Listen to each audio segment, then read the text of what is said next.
भर्गो देवस्य धीमहि धियो यो नः प्रचोदयात्।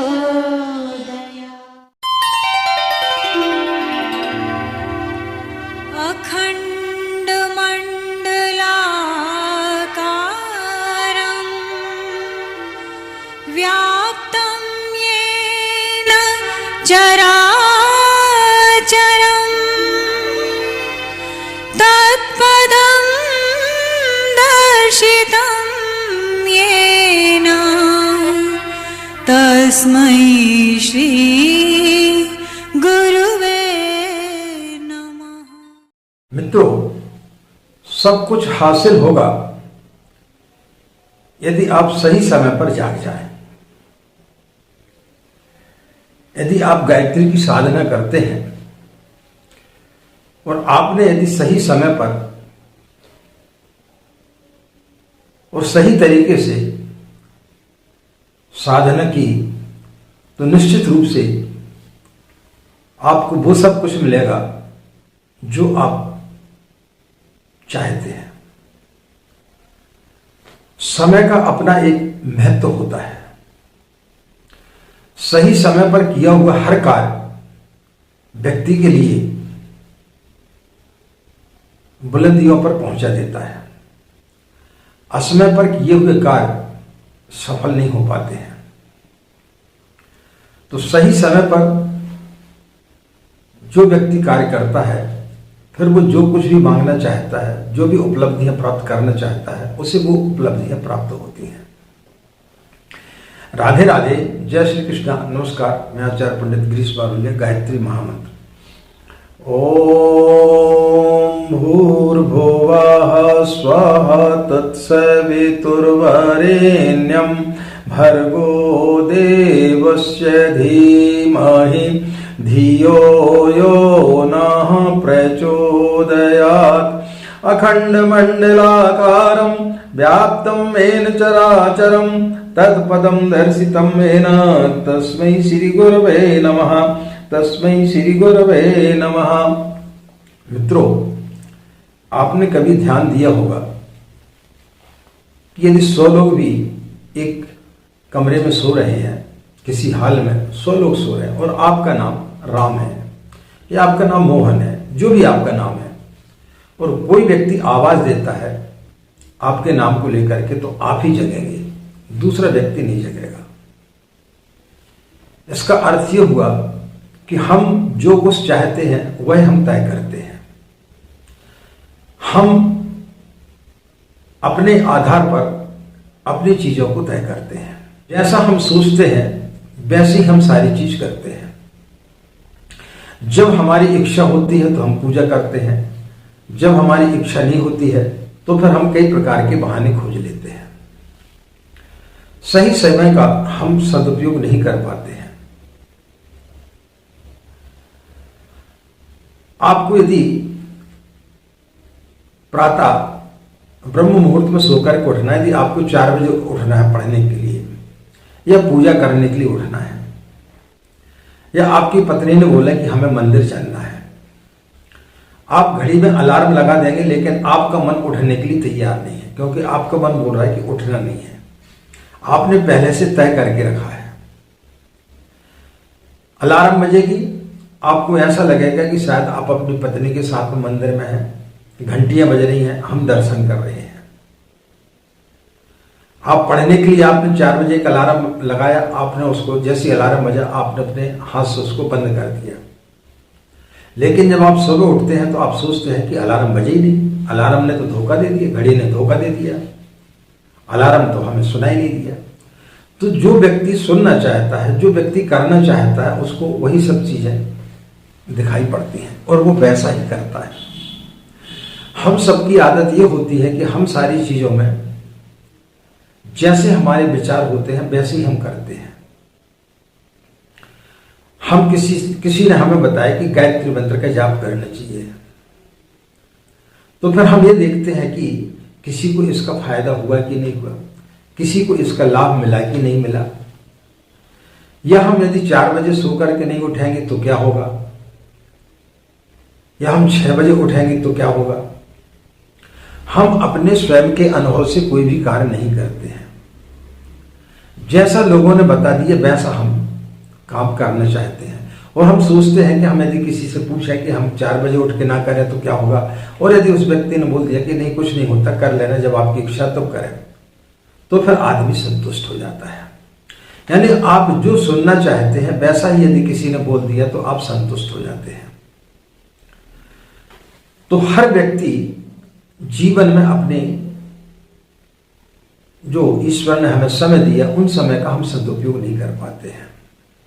किस समय साधना करना चाहिए, कौन सा समय साधना के लिए उपयुक्त होता है, जिस प्रकार से कि नवरात्रि का एक समय विशेष होता है, उस समय पर की हुई साधना का विशेष रूप से व्यक्तियों को लाभ प्राप्त होता है, लेकिन हम उन सब चीजों का लाभ नहीं ले पाते। उनमें भी जो है हम किसी न किसी प्रकार के कोई न कोई बहाने खोज लेते हैं, लेकिन उन लोगों को प्राप्त हो जाता है जिन्होंने समय का सदुपयोग कर लिया, और जो व्यक्ति समय का सदुपयोग नहीं कर पाते हैं वो उन चीजों से वंचित रह जाते हैं। और फिर या तो शास्त्रों को दोष देते हैं, या जिसने गायत्री मंत्र आपको बताया, किसी की पूजा पाठ आपको बताई, तो उसको दोष देंगे कि इस व्यक्ति ने हमें सही तरीके से नहीं बताया, या इस मंत्र के जपने से कहीं किसी प्रकार का कोई भी लाभ नहीं होता है। भगवान राम, उनको बोध हुआ, भगवान कृष्ण को हुआ, बुद्ध को हुआ, महावीर को हुआ, जीसस को हुआ, पैगंबर को हुआ, रामकृष्ण परमहंस को हुआ, परम पूज्य गुरुदेव को हुआ। तो जब इनको इन सब चीजों का लाभ होता है तो आपको कैसे नहीं होगा। लेकिन हम जब साधना करते हैं तो हम जैसा चाहते हैं वैसी हम साधना करते हैं। हम हमेशा दूसरों को देख करके खुश होते हैं। एक बार गांव में आग लगी, मुल्ला नसरुद्दीन का मकान जल गया, तो उसका मित्र उसके पास में गया, बोले भाई बहुत दुख की बात है कि आपका मकान जल गया। बोले लेकिन मैं आज बड़ा प्रसन्न हूं। उस व्यक्ति को, उसके दोस्त को बड़ा आश्चर्य हुआ। उसने बोला मुल्ला तुम क्यों प्रसन्न हो? बोले देख नहीं रहे, मेरी तो झोपड़ी थी, लेकिन आजू बाजू जिनके बड़े बड़े महल थे वो सारे के सारे जल करके खाक हो गए। तो जब मैं इनके महलों को देखता था तो मेरे को बड़ी ईर्ष्या होती थी कि इनके इतने बड़े बड़े महल हैं लेकिन मेरे पास झोपड़ी है। लेकिन आज मुझे खुशी है कि मेरी तो सिर्फ झोपड़ी जली, इनके महल जल गए। हम हमेशा दूसरों पर कटाक्ष करते रहते हैं, हम हमेशा दूसरों के दुख में सुख ढूंढते हैं। एक व्यक्ति ने हमारे एक वीडियो में कमेंट्स किया कि भाई आप बोलते हैं कि हमने 40 साल तक गायत्री की साधना की, लेकिन हमें लगता है कि आपको तो कुछ भी प्राप्त नहीं हुआ है। आप बागेश्वर धाम वालों को देखें, उन्होंने तो 26 साल की उम्र में बहुत कुछ पा लिया है। तो आपने यदि 40 साल तक गायत्री की साधना की है लेकिन आपको लगता नहीं कि आपको कुछ मिला है। हर व्यक्ति का अपने अपने विचार होते हैं। रामकृष्ण परमहंस के अपने अलग विचार थे, बुद्ध के अपने अलग थे, महावीर ने अपनी अलग रास्ता अपनाया, भगवान राम ने अलग अपनाया, भगवान कृष्ण ने अलग अपनाया, सबके रास्ते अलग थे। परम पूज्य गुरुदेव ने साधना की, उन्होंने अपने जीवन को विश्व के कल्याण के लिए लगाया। वह अपनी शक्तियों से कई प्रकार के चमत्कार भी दिखा सकते थे, लेकिन उन्होंने नहीं दिखाए। तो कोई चमत्कार दिखा करके अपनी सिद्धियों को सिद्ध करके ये बताना चाहता है कि ईश्वर है, हमारा सनातन धर्म है, इसमें बहुत सारी चीजें हैं, वो इस तरीके से बताता है। परम पूज्य गुरुदेव ने आदमियों की बुद्धियों को बदला, जो कि स्थायी होता है। उन्होंने लोगों के विचार बदले।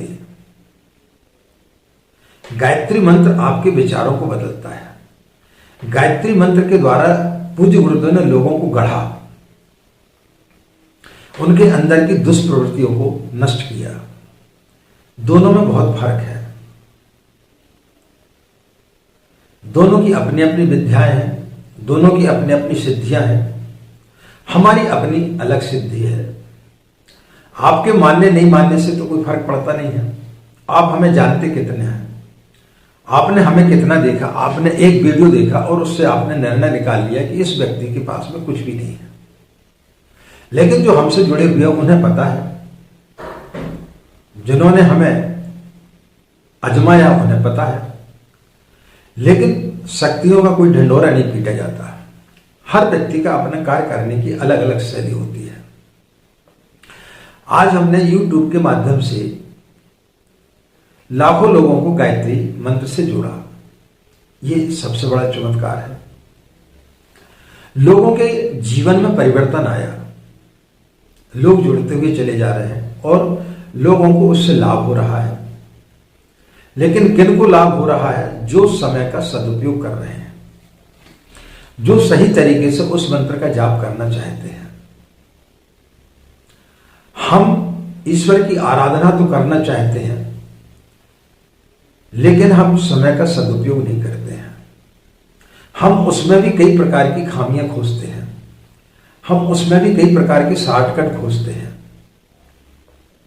इसलिए हमें वो चीज प्राप्त नहीं हो पाती है। हम जैसा सोचते हैं वैसा ही करना चाहते हैं। मुल्ला नसरुद्दीन एक बार अपनी कार से जा रहा था, अचानक एक आदमी की ठोकर लगी। उसने उतर करके देखा, वो उस आदमी को काफी चोट लगी थी। उसने उसको उठाया और निर्जन स्थान पर जाकर के छोड़ दिया। वो व्यक्ति बेहोश पड़ा था। वहां से कोई दूसरा व्यक्ति निकला, वो उसको उठा करके ले गया, उसका इलाज कराया। जब वो व्यक्ति स्वस्थ हुआ तो उसने केस किया, तो मुल्ला नसरुद्दीन को भी वहां पर बुलाया गया। मुल्ला नसरुद्दीन से जज ने पूछा कि भाई, आप चाहते तो इस व्यक्ति को अस्पताल तक ले जा सकते थे। 1 घंटा आपने उसको लगाया और निर्जन स्थान तक ले गए, इतने में तो आप उसको अस्पताल तक ले जा सकते थे। तो मुल्ला ने बोला कि साहब, घटना स्थल पर एक बोर्ड लगा हुआ था, उसमें लिखा था कि मौत को सड़क से दूर रखें। तो जज साहब, मुझे 1 घंटा लग गया, क्योंकि मुझे इस व्यक्ति को सड़क से दूर ले जाना था, इसलिए मैं इसे सड़क से दूर ले गया। तो हम जो सुनना चाहते हैं, जो पढ़ना चाहते हैं, हम वही पढ़ते हैं। तो हम जब किसी मंत्र का जाप करते हैं तो हम जिस प्रकार से सोचते हैं, जो हम चाहते हैं, वैसा ही हम उस मंत्र का जाप करना चाहते हैं। इसलिए वो मंत्र हमें फलित नहीं होता है। क्योंकि आप सोचते हैं कि गायत्री मंत्र का जाप करेंगे और जैसे हम गायत्री मंत्र का जाप करेंगे हमारे ऊपर लक्ष्मी की बरसात होने लगेगी, हमारी लड़की की शादी हो जाएगी, हमारी दुकानदारी चलने लगेगी। तो जैसा सोच करके आप करते हैं वैसे ही आपको परिणाम प्राप्त होते हैं। लेकिन आप अपने अनुभव के आधार पर और फिर उसके बाद में कोई साधना करेंगे और सही समय पर उसका सदुपयोग करेंगे तो फिर जो आप मांगोगे वो आपको मिलेगा। एक बीज होता है, बीज में अनंत संभावनाएं छिपी रहती हैं। किसान उन्हीं बीजों को जब बोता है तो उसके बाद में उसमें फसल लहलहाती रहती है और एक बीज से अनेक बीज उत्पन्न हो जाते हैं। पति पत्नी जब संभोग करते हैं तो एक नई सृष्टि का जन्म होता है, एक नए शिशु का जन्म होता है। मां उसे 9 माह तक अपने पेट में पालती है और उसको उसका पोषण करती है। उसके पश्चात वो धीरे धीरे बड़ा हो जाता है। कभी पिता नहीं सोच सकता कि मेरे अंदर इतनी क्षमता है कि मैं एक मेरे जैसे किसी दूसरे व्यक्ति को पैदा कर सकूं। लेकिन जैसे बच्चा पैदा होता है उसके अंदर अनंत संभावनाएं छिपी होती है। इसी तरीके से व्यक्ति के अंदर भी अनंत संभावनाएं छिपी रहती हैं। हम जिस मंत्र का जाप करते हैं उसमें अनंत चीजें छुपी हुई हैं, बशर्ते कि आप उसको सही तरीके से हासिल कर सकें। लेकिन हम उसका सही तरीके से उपयोग नहीं कर पाते हैं। एक राजा की कहानी हमने सुनी कि उसके 3 बच्चे थे और तीनों बड़े विद्वान थे। तो उसके मन में बड़ा संशय था कि तीनों में से इस राज्य का उत्तराधिकारी किसको बनाया जाए। तो उसने तीनों को बुला करके एक एक बोरे फूल के बीज दिए और बोले जब मैं लौट करके आऊंगा तीर्थ करके तो मुझे इसी प्रकार से ये बीज वापस कर देना। और वो तीर्थ यात्रा के लिए निकल गए। पहले लड़के ने सोचा कि जब तक पिताजी आएंगे तब तक ये बीज जो है चोरी भी हो सकते हैं, कोई न कोई ले भी जा सकता है, तो उसने ले जाकर के तिजोरी में जमा कर दिया। 3 साल बाद जब उसके पिताजी वापस आए तो उन्होंने देखा, बच्चे से पूछा बड़े से, तो उसने बोला कि मैंने इसको तिजोरी में रख दिया था। उसको खोला तो वो सड़ गए थे। हमारे शास्त्रों में अनेक इस प्रकार की मंत्रों का उल्लेख है, उनमें से एक गायत्री महामंत्र है। और उस गायत्री महामंत्र की आपने दीक्षा तो ले ली, लेकिन उसको आपने तिजोरी में बंद करके रख दिया कि हाँ हमने आचार्य पंडित श्री राम शर्मा से जो है दीक्षा ले ली, अब वो सब कुछ करेंगे, तो फिर आप कुछ भी आप प्राप्त नहीं कर पाएंगे। वो मंत्र रखा रखा सड़ जाएगा, आप उसका सही सदुपयोग नहीं कर पाएंगे। सही सदुपयोग करना है तो आपको उसको बिखेरना होगा, आपको उसका सदुपयोग करना होगा, सही समय पर सही तरीके से उसका जाप करना पड़ेगा। दूसरे लड़के ने सोचा कि चोरी हो जाएगा या कुछ हो जाएगा, इससे अच्छा ये है कि इसको मैं बेच देता हूं। बेचने से क्या होगा कि मेरे पास में राशि आ जाएगी, रुपए पैसे आ जाएंगे, तो उनसे फिर मैं जो है जब पिताजी आएंगे तो दूसरे बीज खरीद सकता हूं। जब उसके पिता वापस आए तो उन्होंने पूछा कि क्या किया तुमने, तो उसने बोला मैं बेच दिया हूं, आप बस 2 मिनट रुकिए, मैं बाजार से लेकर के आता हूं। तो उन्होंने बोला नहीं, मुझे तो वही बीज चाहिए जो मैं तुम्हें दे करके गया था।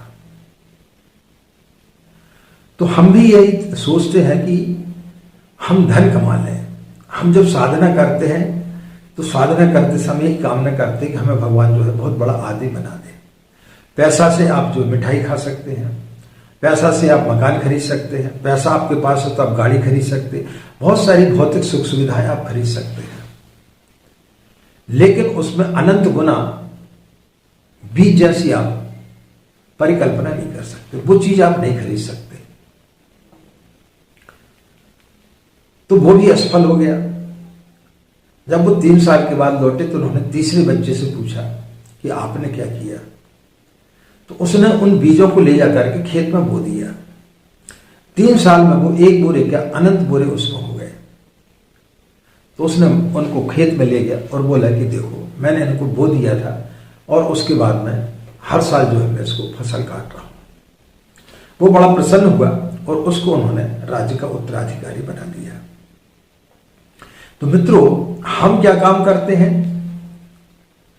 या तो हम धन दौलत के हिसाब से रहते हैं, या हम उस मंत्र को जो है लेकर के और बैठ जाते हैं कि पता नहीं होगा कि नहीं होगा, चलो ठीक है, लोग दीक्षा ले रहे, हमने भी ले लिया। आचार्य पंडित गिरीश बारोली हमने वीडियो सुना, अच्छा लगा, हमने भी सोच लिया गायत्री मंत्र का जाप करेंगे, मगर अब समय नहीं मिलता, क्या करना है। दूसरा आदमी धन दौलत चाहता है, भौतिक सुख सुविधा तो मिल जाती है, लेकिन तीसरे व्यक्ति जैसा जब आप उसको विश्व कल्याण के उसमें बिखेर देते हैं, तब वो अनंत गुना होकर के आपके जीवन रूपी बगिया में पुष्प के समान खिलना चालू हो जाता है और आपकी खुशबू जो है उन फूलों के समान पूरे विश्व में बिखर जाती है। पूज्य गुरुदेव ने क्या किया, गायत्री की उपासना की और जन जन तक गायत्री मंत्र को पहुंचाया और करोड़ों लोगों को उसका लाभ दिलाया। तो जो हमसे जानना चाह रहे थे कि आपको 40 साल में क्या मिला, हमने भी वही किया। हमने अपने गुरु के विचारों को जन जन तक पहुंचाया। तो जिसको जैसा गुरु मिलेगा उस आधार पर वो करेगा। बागेश्वर धाम वाले बाबा जी, उनके दादाजी वो काम करते थे, गद्दी चलाते थे, उन्होंने अपनी शक्तियों का इस तरीके से लोगों का उपयोग किया, ये भी कर रहे हैं। लेकिन आप ये सोच करके किसी पर एक कमेंट्स नहीं कर सकते कि आपको 40 साल में कुछ भी नहीं मिला है। 40 साल में आपको मिला क्या? हर आदमी की जो सिद्धियां होती है वो अपने अपने तरीके से उनका उपयोग करता है। हम अपने तरीके से उपयोग कर रहे हैं, पूज्य गुरुदेव ने अपने तरीके से उपयोग किया। हर एक का अपना अपना अलग अलग दायरा होता है। तो हमको को जब समय हमने उचित समझा, जब गुरुदेव ने उचित समझा, तब हमने लोगों को वो चीज बताना चालू किया। इसी चीज को हम यदि और पहले बताते, हमारे पास में उतनी शक्ति नहीं होती, और हम यदि आपको वो चीज बताते तो आपको उस चीज के ऊपर आपका कोई असर नहीं पड़ता। व्यक्ति के ऊपर असर तभी पड़ता है जब उसने कुछ कमाया हो, जब उसके पास में कुछ उपलब्धि हो, जब उसने कुछ पाया हो। एक अंधे व्यक्ति से यदि आप बोलें कि इसको रोशनी दिखा दो, वो कैसे देख सकता? उसने रोशनी का जो है अनुभव किया ही नहीं है। एक बहरा व्यक्ति दूसरे को कैसे बता सकता है कि यहां पर गाना बज रहा है? क्योंकि उसने उसका अनुभव नहीं किया। तो जिस व्यक्ति ने अनुभव किया है वही व्यक्ति डंके की चोट पर बता सकता है। हमने अनुभव किया, हम आप लोगों को बता रहे हैं कि समय का सदुपयोग करो, जो मांगोगे वो मिलेगा। लेकिन सही समय पर सही तरीके से की हुई साधना का कई गुना लाभ प्राप्त होता है। वर्ष में कई प्रकार के त्योहार आते हैं, नवरात्रि आती है। उन नवरात्रि में आप जो है गायत्री के लघु अनुष्ठान कर सकते हैं, गायत्री मंत्र लेखन कर सकते हैं, गायत्री का पंचाक्षरी मंत्र की साधना कर सकते हैं, गायत्री चालीसा का पाठ कर सकते हैं, दुर्गा सप्तशती का पाठ कर सकते हैं, अन्य जो है आप अपने मंत्रों को सिद्ध कर सकते हैं। गुप्त नवरात्रि आती है, उसमें आप साधना कर सकते हैं। अन्य समय पर भी आप साधना कर सकते, दैनिक साधना भी कर सकते। दैनिक साधना का अपना एक अलग महत्व होता है, उसमें धीरे धीरे व्यक्ति के जीवन में परिवर्तन आता है। तो जैसे आपके विचार होंगे वैसे मंत्र आपको फलित होता है। हम क्या काम करते हैं कि इन चीजों को याद नहीं रखते। अच्छी चीजों को व्यक्ति कभी याद नहीं रखता। आप यदि रास्ते में चले जा रहे हैं और किसी व्यक्ति ने यदि आपको कोई गाली दे दी, तो आप 40 साल के बाद भी यदि कोई पूछेगा कि इस व्यक्ति ने आपको कौन सी गाली दी है, तो आप हूबहू उस गाली को बता देंगे। लेकिन आपके गुरु ने गायत्री मंत्र की दीक्षा देते समय आपको क्या ज्ञान दिया था, क्या बताया था कि किस प्रकार से साधना करना है, किस प्रकार से अपने जीवन को परिवर्तन करना है, वो आपको याद नहीं रहेगा। क्योंकि आप वही चीज रखना चाहते जो आप रखना चाहते हैं। इसलिए जब हम साधना करते हैं तो साधना करते समय हम वही चीज चाहते हैं जो आपका मन कहता है। आप अपने आप को बदलना नहीं चाहते। आप साधना सिर्फ इसलिए करते हैं भौतिक उपलब्धियों के लिए, आंतरिक उपलब्धियों के लिए आप कभी साधना नहीं करते। जिस दिन व्यक्ति आंतरिक उपलब्धियों के लिए साधना करने लगेगा, तो जब वो देखेगा कि उसके अंदर तो सारी चीजें विराजमान है, तब फिर उसको जो संतोष रूपी धन प्राप्त होगा, उससे बड़ा धन कोई नहीं होता है। तो जिस दिन व्यक्ति के अंदर संतोष हो जाता है, उस दिन उसकी दौड़ खत्म हो जाती है। लेकिन हम भौतिक चीजों के पीछे भाग रहे हैं। हम यही खोजते हैं कि कौन से मंत्र के जाप करने से कार आ जाएगी, कौन से मंत्र के जाप करने से जो है हमारा नौकरी लग जाएगी, किसके मंत्र के जाप करने से हम माला माल हो जाएंगे। और व्यक्ति शॉर्टकट सोचता है कि किसी ने एक दिन का उपाय बताया, 21 रुपए का प्रसाद हनुमान जी के ऊपर चढ़ा दिया, एक जो है हनुमान चालीसा की चौपाई बोल दी और हमारा काम हो गया। तो बड़े शॉर्टकट में आदमी जाना चाहता है। गायत्री मंत्र व्यक्ति के व्यक्तित्व को उठाता है। गायत्री मंत्र के द्वारा व्यक्ति के पूर्व जन्म के कुसंस्कारों को नष्ट करता है। जिस प्रकार से हम अपने कपड़ों को धोते हैं, उसके मैल को जो है साबुन साफ करती है, उसके बाद जब हम इस्त्री करते हैं, प्रेस करते हैं, तो उसके बाद वो पहनने के लायक होता है। इसी प्रकार जब व्यक्ति गायत्री मंत्र का जाप करता है, तो धीरे धीरे उसके अंदर की बुराइयों को वो समाप्त करता है। तो जो मिटने के लिए तैयार हो जाता है, जो ईश्वर की इच्छा में अपनी इच्छा को समाहित कर देता है, उसे वो मंत्र फलित होना चालू हो जाता है। तो मित्रों, हमेशा याद रखें, किसी भी मंत्र का जाप करेंगे, आप जो चाहेंगे वो आपको मिलेगा। लेकिन सही समय पर और सही तरीके से और पूर्ण श्रद्धा के साथ यदि आप करेंगे तो निश्चित रूप से आपको लाभ होगा। आशा मित्रों, यह जानकारी आपके लिए निश्चित रूप से लाभकारी होगी। इन्हीं कामनाओं के साथ में कि आपका दिन मंगलमय हो। पूज्य गुरुदेव परम वंदनीय माता जी माँ गायत्री की असीम कृपा इसी प्रकार आप लोगों पर बने रहे। आप सभी के अंदर बैठे परमात्मा को हमारा प्रणाम। पुनः आपसे किसी नए वीडियो के साथ में मिलेंगे। हमें आज्ञा दें। नमस्कार।